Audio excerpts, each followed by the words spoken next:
Jeff, thanks. Today, forced spending cuts will take effect. The president hoped the drastic measure would force both sides to reach an agreement. So far, they haven't. Joining us this morning, Congressman Markwayne Mullin to discuss how the cuts could affect Oklahoma.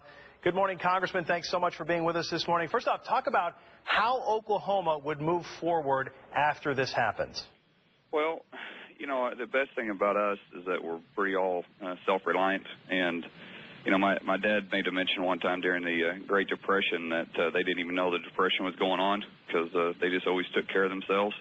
And I'm not saying that we need to compare the two here, but sequestration, we really don't know the exact numbers of what's going to happen. In my district, the hardest hit area is going to be obviously McAllister and the ammunition plant.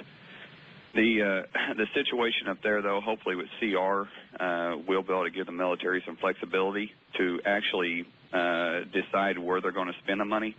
But, you know, one thing that I want to point out is sequestration. The president has traveled literally over 5,500 miles over the last 2 weeks campaigning about how bad this is.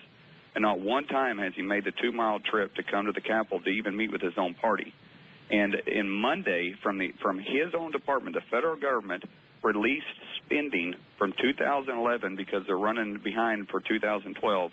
And by their own admission, they spent $115 billion, which is more than sequestration, in improper payments, payments that shouldn't have went out. They've identified where they're at, and that alone would replace it. Just off that one thing, that alone would replace it, and no one's even talking about it. And that's the report that came straight out of this administration. It frustrates me, and it just shows me this has nothing with actually fixing the problem. It has to do with pointing fingers so each side can make the other one look bad. Do you feel like there's any way that in these final hours today that any agreement can be reached in this situation? No. Today's the first day that the president is actually even meeting with leaders, with the Republican leader and the Democrat leader.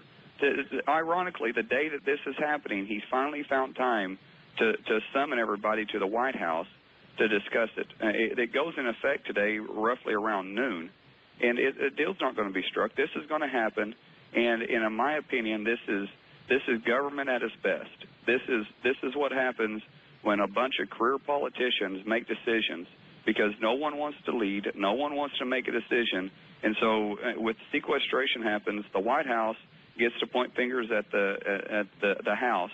And the House gets to point fingers at the Senate, and the Senate gets to point fingers at the House and the White House, and no one has to take blame, so then it's nobody's fault, so we can make sure we get reelected next time. It makes me sick. This is literally the busiest city I've ever been in my life that gets absolutely nothing accomplished. And I'm glad I'm here, but I hope you can understand the frustration in my voice, because what they're doing is they're playing games with real people's lives here, and it's really about political gain. Congressman Markwayne Mullin, thanks so much for being with us this morning. We appreciate it again.